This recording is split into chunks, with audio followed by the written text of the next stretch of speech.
ఓం నమో వెంకటేశాయ. భారతదేశం అంటేనే ఒక చైతన్య స్ఫూర్తితో నిన్నటువంటి మహోజ్వల ఘట్టాలకు తెరదీసినటువంటి మహాక్షేత్రాలకు నిలవైన పుణ్యభూమిది. వందలాది సంవత్సరాలుగా ఈ హిందుస్థాన్, మన భారతదేశం అనేక సవాళ్లను ఇంటా బయట ఎదుర్కొంటూ వస్తుంది. గత కొన్నేళ్లుగా భారతదేశానికి, ముఖ్యంగా మన దేశానికి అంతర్గతమైనటువంటి టెర్రరిజంతో పాటుగా ఇతర దేశాల నుంచి, మన ముఖ్యంగా పాకిస్తాన్, ఇతర ప్రాంతాల నుంచి, ఇతర దేశాల నుంచి తీవ్రవాదం ప్రమాదకరపర స్థాయిలో మనల్ని హెచ్చరిస్తూనే ఉంది. అమాయకులైనటువంటి పౌరులు, అనేక మంది యాత్రికులు ఈ తీవ్రవాదుల బారిన పడి విలువైనటువంటి ప్రాణాలని పోగొట్టుకుంటూ ఉన్నారు. భారతదేశం సర్వసత్తాక గణతంత్ర రాజ్య వైభవాన్ని ఒక్కరోజులో సంపాదించుకోలే. జాతిపిత మహాత్మా గాంధీజీ, ఆయనతో పాటుగా లక్షలాది మంది ఊరు వాడ తరలి వచ్చి ఒకే మాట, ఏక్తా ఔర్ అఖండత, వందే మాతరం, వందే మాతరం, వందే మాతరం, భారత్ మాతా కీ జై, భారత్ మాతా కీ జై, భారత్ మాతా కీ జై అని చెప్పి అహింసాయుత విధానంలో నడిచి తమ జీవితాలను పణంగా పెట్టి ఈ దేశానికి స్వాతంత్రాన్ని తీసుకుని వచ్చి పెట్టారు. తద్వారానే మనకు సర్వసత్తాక గణతంత్ర రాజ్య వైభవం ఏర్పడింది. బాబాసాహెబ్ అంబేద్కర్ మనకి రాజ్యాంగాన్ని తుది మెరుగులు దిద్ది అద్భుతంగా మనకు ఒక వరంలాగా అందించారు ఆయన. అలాగా అనేక మంది దేశ ప్రధానులు, అనేక పార్టీలకు చెందినటువంటి వాళ్ళు, పూర్వం కాంగ్రెస్ పార్టీ నుంచి ఇప్పటిదాకా కూడా దేశ సర్వసత్తా గణతంత్ర రాజ్య వైభవాన్ని కాపాడటంలో అవిశ్రాంతంగా కృషి చేస్తూ ఉన్నారు.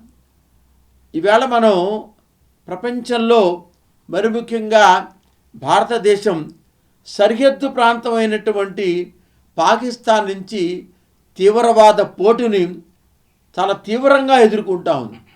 ఇవాళ ఒక్క రోజులోనే కాదు, గత అనేక సంవత్సరాలుగా పాకిస్తాన్ తీవ్రవాదాన్ని పెంచి పోషిస్తున్నటువంటి తరుణంలో, ఈ నేపథ్యంలో ఇటీవల అందాల సుందరమైన ప్రదేశం, సాక్షాత్తు భగవంతుడు ఎక్కడ నడయాడని చెప్తుంటారు. ఆ కాశ్మీర్ ఒకప్పుడు మహాపండితులకు నిలవైనటువంటి ప్రదేశం. ఆ కాశ్మీర్లో ఇటీవల కొద్ది రోజుల క్రితం పాల్గామ్ ప్రాంతంలో మరి యాత్రికులు అలా వెళితే, ఈ వేసవి కాలంలో అలా వెళ్ళినప్పుడు విహారయాత్రకి తీవ్రవాదులు కాపుగాసి మట్టును పెట్టుకున్నారు. ఇది చాలా దురదృష్టకర విషయం. ఆ ఒక్కటే కాదు, బాంబేలో కానీ, హైదరాబాద్లో కానీ, కోయంబత్తూరులో కానీ, అనేక భారతదేశంలో అనేక ప్రాంతాలలో తీవ్రవాదులు చేసినటువంటి ఈ మారణకాండ, అమాయకుల ప్రాణాలని వాళ్ళు తుదముట్టించడం అనేది అత్యంత నీచమైన ఏకీకరణ చర్య. ఇది ప్రతి ఒక్కరూ ఖండించాల్సిన అవసరం ఉంది. ప్రస్తుత భారతదేశ ప్రధానమంత్రి గౌరవనీయులు శ్రీమాన్ నరేంద్ర మోడీ గారు, మరి కేంద్ర రక్షణ శాఖ మంత్రులు శ్రీ రాజ్నాథ్ సింగ్ గారు, కేంద్ర హోంశాఖ మంత్రి శ్రీ అమిత్ షా గారు, ఇలాగ అన్ని బలగాలు, వివిధ శాఖలు కూడా సమన్వయంతో భారతదేశాన్ని ముందుకు నడిపిస్తున్నటువంటి తరుణం ఇది. అయితే ఇవాళ తారీఖు 8వ తారీఖు, ఇవాళ లక్ష్మీవారం.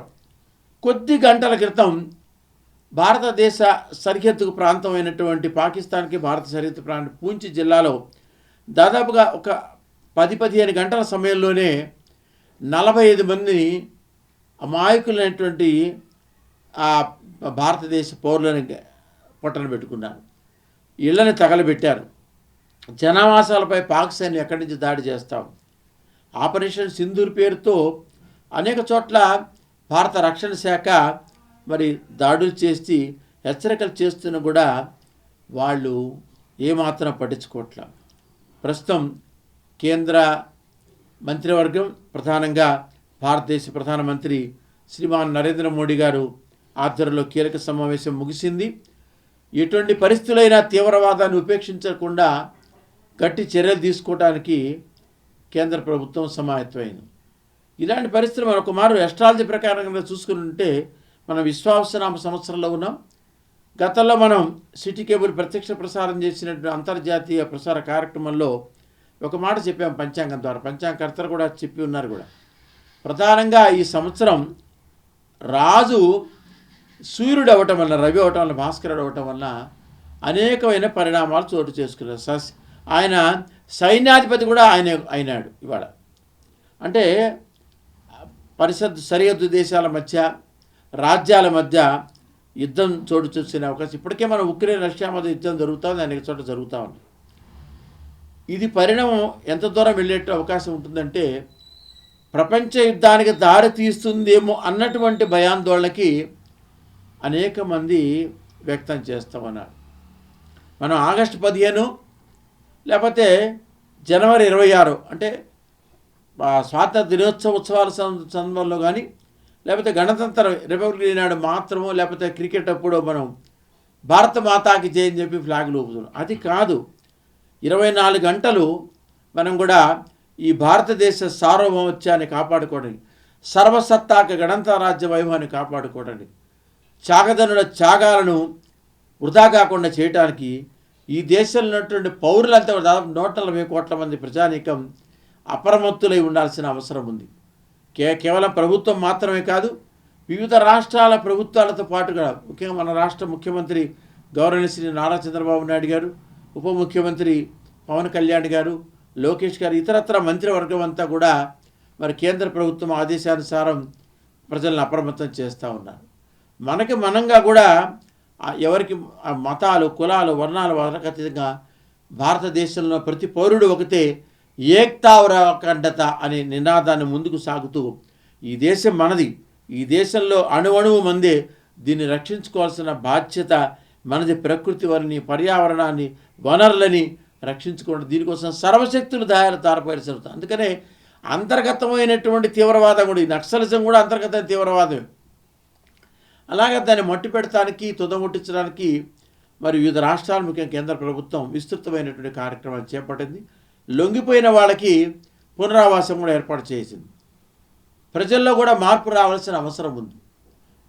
భారతదేశాన్ని రక్షించుకునే విషయంలో ముఖ్యంగా సరిహద్దు ప్రాంతాల్లో ఉన్నటువంటి సైనికులు మరి తమ ప్రాణాలని లెక్క చేయకుండా కూడా 24 గంటలు గడ్డకట్టే చలిలో, అలాగే తీవ్రమైన ఎండలో కూడా, అన్ని కాలాల్లో కుండపోతగా కురిసే వర్షాల్లో కూడా తమ ప్రాణాలని పణంగా పెట్టి ఈ దేశ సార్వభౌమాధికారాన్ని, ఈ దేశ సర్వసత్తా గణతంత్ర వైభవాన్ని, ఈ దేశ ప్రజలను రక్షించడానికి కంటికి రెప్పలా వాడు కాపాడుతున్నారు. వాళ్ళందరికీ మనం సెల్యూట్ చేయాల్సిన అవసరం ఉంది. జై జవాన్, జై Kisan. At the same time మరొక విషయం ఏంటంటే, ఈ విశ్వావసనామ సంవత్సరంలో రవి ప్రభావం తీవ్రంగా ఉంది. మనకి ప్రభావంతో ప్రారంభమై క్షయతో ఈ 60 సంవత్సరాలు ముగిస్తూ ఉంటాయి. 39వ సంవత్సరం 3, 1, 9 ఇవన్నీ కూడా క్యాలిక్యులేట్ చేసుకుంటూ పెడితే ఈవేళ రేపు 12వ తారీఖున వైశాఖ పౌర్ణమి, ముఖ్యంగా హనుమత్ జయంతి, మనకంతా కూడా భారతదేశానికి శుభం కలిగేటువంటి స్పష్టంగా కనిపిస్తూ ఉంది. భారతదేశం ఆపరేషన్ సింధూర్ పేరుతో మరి అన్ని సర్వసన్నద్ధమైంది. 12వ తారీఖు నుంచి మొదలు పెడితే ఈ నెల 22వ తారీఖు లోపల తప్పనిసరిగా, అంటే ఎస్ట్రాలజీ ప్రకారం, జ్యోతిష్ శాస్త్ర ప్రకారం భారతదేశానికి బృహస్పతి సంయోగం నడుస్తాం. ఈ సంధికాలంలో రాహువు, కేతువు, కుజుడు ప్లస్ అనుగుణంగా ఈ బృహస్పతి సంయోగం, గురుడు అత్యంత బలంగా ముందుకు సాగుతూ ఉన్నాడు.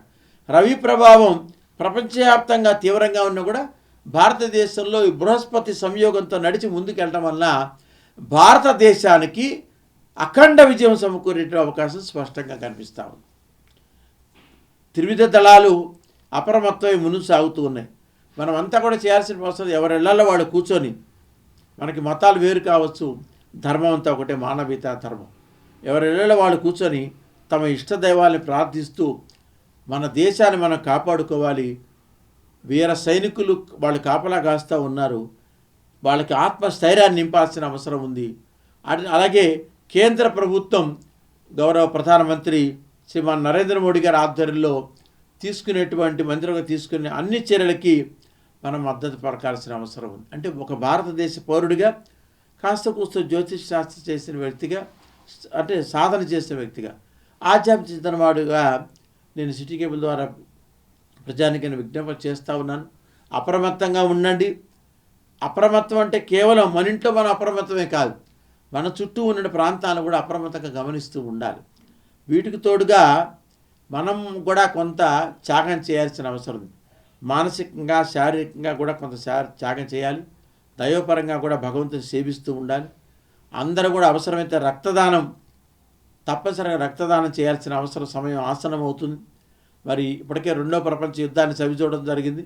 ఒకవేళ అంటూ వస్తే 3వ ప్రపంచం సంగతి పక్కన పెడతారు, రావాలని కోరుకోవాల్సిన అవసరం లేదు. కానీ యుద్ధ మేఘాలు పూర్తిగా కమ్ముకుంటున్నటువంటి ఈ తరుణంలో భారతదేశంలో ఉన్నటువంటి ప్రజలంతా కూడా సమైక్య భావనతో కులాలు, మతాలు, వర్ణాలు, వర్గాలు, పార్టీలు వీటన్నింటి పక్కన పెట్టేసేద్దాం. ఈ అంతర్గత బాహ్య తీవ్రవాదాన్ని కూకటి వేళతో ప్రకలించి తుదముట్టించి శాంతి బాటలో మనం పయనింప చేయడానికి ఈ దేశాన్ని ఒకనాడు ప్రపంచానికి తలమానికంగా నిలిచింది భారతదేశం. పూజ్య జాతిపిత మహాత్మా గాంధీని ఇవాళకి కూడా అనేక దేశాలు ఆయన విగ్రహాలు వెలుస్తూ ఉన్నాయి. ఎందుకంటే అహింసాయుతాలు రవిస్తమించిన బ్రిటిష్ సామ్రాజ్యాన్ని గడగలాడించినట్లు మహోన్నత వ్యక్తి. అలాంటి మహాత్మా గాంధీతో కూడా ఆ రోజున స్వాతంత్ర్యోద్యమంలో తమ సర్వస్వాలను త్యాగం చేసి అనేక మంది మహనీయులకి శిరస్సు వంచి ఇప్పటికీ ప్రణాళిక అర్పిస్తూ ఉండాల్సిన అవసరం. కాబట్టి వాస్తుపరంగా చూసుకున్నా, దైవపరంగా చూసుకున్నా, మన కొంచెం క్లిష్ట సమయంలో ఉన్నప్పుడు కూడా భారతదేశానికి ఈ నెల 12వ తారీఖు వైశాఖ పౌర్ణమి సోమవారం నుంచి 22వ తేదీ మనకి హనుమ జయంతి వరకు చాలా మంచి రోజులు నడుస్తే, కొంచెం బాగా ఒత్తిడి ఏర్పడినప్పుడు కూడా మనం అఖండ విజయాన్ని సాధించేటువంటి అవకాశం స్పష్టంగా మనకి పంచాంగం ద్వారా తెలుస్తుంది.